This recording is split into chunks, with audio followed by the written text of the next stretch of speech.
খড়গপুকুরে ISF এ join করে তারপর ISF এ join করব। ক্যানিংয়ে যাবো, আপনার ভাঙড়েও আমি আসবো। আরাবুলকে নিয়ে বড় খবর এই মুহূর্তে। ভাঙড়ে টিএমসি তাজা নেতা আরাবুল ইসলাম কবে আইএসএফে যোগ দিচ্ছেন প্রকাশ্যে মিডিয়ার সামনেই দিনক্ষণ ঘোষণা করে দিলেন আরাবুল প্রকাশ্যে আইএসএফের ব্যানারে ক্যানিংয়ে লড়াই করবে বলার পর শওকতকে সতর্কতার বার্তা দিলেন। আইএসএফের শহীদ পরিবার নিয়ে শওকতের জমানত জব্দ করার হুঁশিয়ারি দিলেন আরাবুল ইসলাম। এদিন ঘটনাস্থলে উপস্থিত ছিলেন আমাদের প্রতিনিধি আব্দুর রশিদ। কি বলছেন এই মুহূর্তে জানিয়ে রাখি যে ভাঙড়ে আরাবুল ইসলাম একেবারে আইএসএফ কর্মী নেতাদের সঙ্গে বৈঠক, শহীদ পরিবারদেরকে নিয়ে একেবারে বৈঠক আইএসএফে জয়েন করার আগে, এবং কবে আইএসএফে জয়েন করছে সেটাও কিন্তু পরিষ্কার এই ভাষায় কিন্তু বোঝা যাচ্ছে। আরাবুল ইসলাম ভাঙড় থেকে যে বার্তা দিচ্ছেন আইএসএফ কর্মী নেতাদেরকে নিয়ে, প্রকাশ্যে শওকত মোল্লার বিরুদ্ধে লড়াই করার একেবারে নিদান, এবং শওকতের বিরুদ্ধে লড়াই ক্যানিংয়ে হবে এমনই বার্তা দিলেন। ক্যানিংয়ে দাঁড়াচ্ছেন কি না একেবারে বার্তা দেওয়ার আগে কিন্তু এমনই বার্তা দিতে দেখা যাচ্ছে যে শওকতের বিরুদ্ধে লড়াই হবে ক্যানিং বিধানসভাতে, প্রকাশ্যে এমনই বার্তা।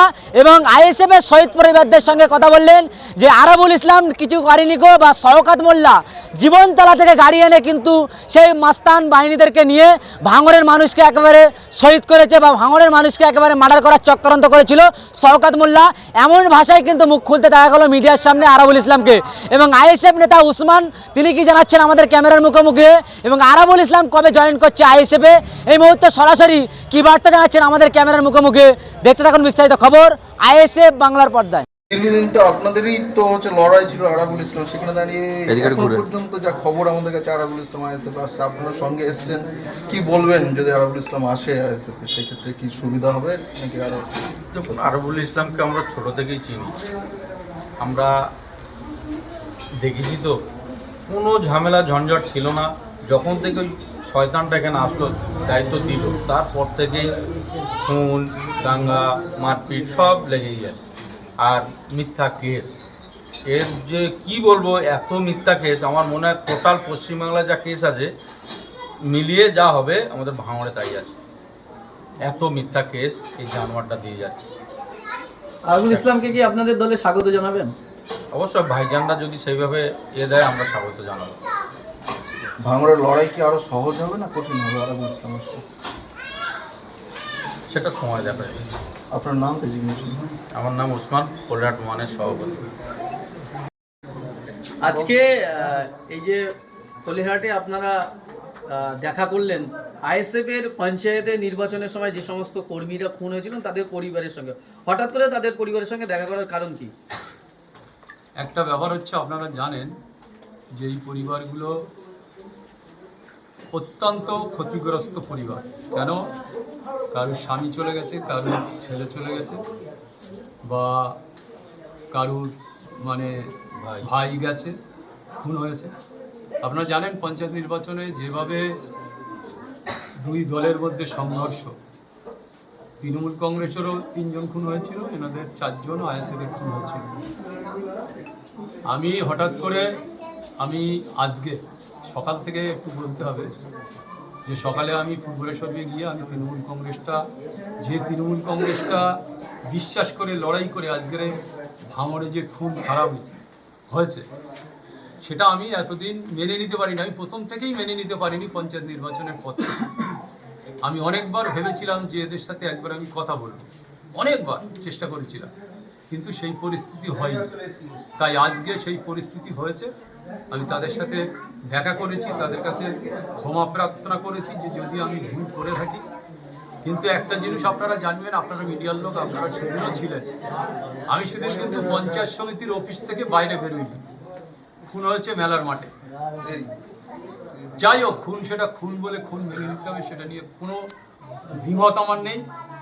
তাই আমি সেদিন থেকে মনে করছিলাম যে একবার এদের সাথে আমার দেখা করার প্রয়োজন আছে। তাই আমি আজকে সকালবেলা তৃণমূল কংগ্রেসটা রিজাইন করে আমি বলেছি যে এই তৃণমূল কংগ্রেস আর জীবনে করব না, বা এই কোনো দলের কোনো নেতা নেতৃত্বের সাথে আমার যোগাযোগ থাকবে না। যারা বিচার করতে পারে না, যারা মানুষের পরিষেবা দিতে পারে না, যারা মানুষ একটা খুন হলে তার বিচার করতে পারে না, সেই দলটা করা আমার পক্ষে আর সম্ভব নয়। তাই আজকে আমি শহীদ পরিবারের কাছে এসে তাদের কাছে, আমি সবার কাছে আমি আমার ক্ষমা চেয়ে নিয়েছি। আমার ভুল হলে, আমার অন্যায় হলে, যে তানারা বলেছেন যে যা না আমরা আমরা মেনে নিয়েছি, আমরা ক্ষমা করে দিয়েছি, আমরা আপনারে ক্ষমা করেছি। তাই আমি অত্যন্ত খুশি বলবো না যে তাদের ছেলেরা মারা গেছে, তারা ক্ষমা করেছে, এটা বড় কথা। কিন্তু আমিও তাদের বলেছি যে তাদের বিপদ আপদ অসুবিধে সুবিধে আমি নিশ্চয়ই তাদের পাশে থাকবো। যেমন আমাদের এখানে নওশাদ ভাই আছেন, ছোট ভাইজা, তিনি যেভাবে দেখছেন তার অনুমতি নিয়েই আমি সব ব্যাপারটা আমি এদের ব্যাপারটা দেখব। না তাহলে কি এখন সময়ের অপেক্ষা আরাবুল ইসলামের আনুষ্ঠানিকভাবে আইএসএফে যোগদান? সেটা তো পরবর্তী সময়, আমি নিশ্চয়ই পরবর্তী সময় আপনারাও বুঝছেন, আপনারাও জানছেন যে পরবর্তী সময় আরাবুল ইসলাম কোথায় যাচ্ছে, কোথায় যাবে। আমি আজকে এটা মুখ দিয়ে বলবো না। হ্যাঁ। সে তো আমি আছি, সেই জন্যতে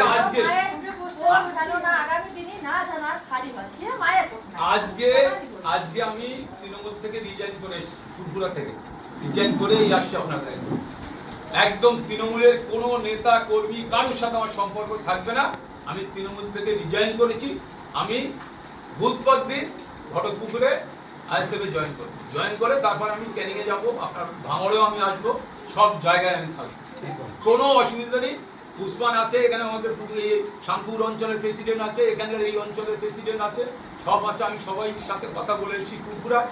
আবার বলছি, আপনি যেভাবে বলবেন, আপনার কাছে আমার বিশেষ করে আপনি একটু ভালো জ্ঞানী গুণী বুদ্ধি রাখেন, আপনি যেভাবে বলবেন আমরা সেভাবে চলবো।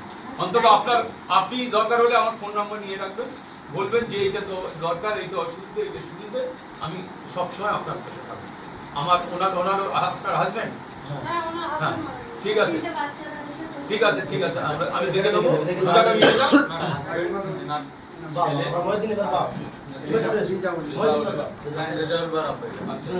আচ্ছা না, আমি যাচ্ছি।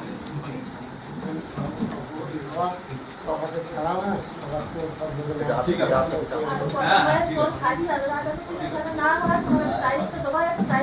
হ্যাঁ, একদম আপনি নিশ্চিন্ত থাকুন, সেটা হবে। ওর তাড়ানো মানে এই ভোটের 25 শিক্ষাতে ঘাট ধরে ভাবতে পারবো না, কোনো চিন্তা করতে হবে না। হ্যাঁ, সেটা আমি একদম কোনো চিন্তা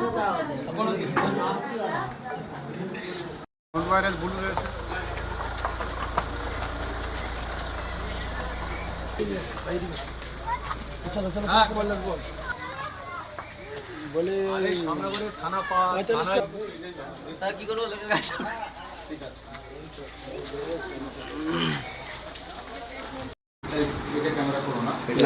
একটু ভিজুয়াল করে নি একসাথে। বলো না।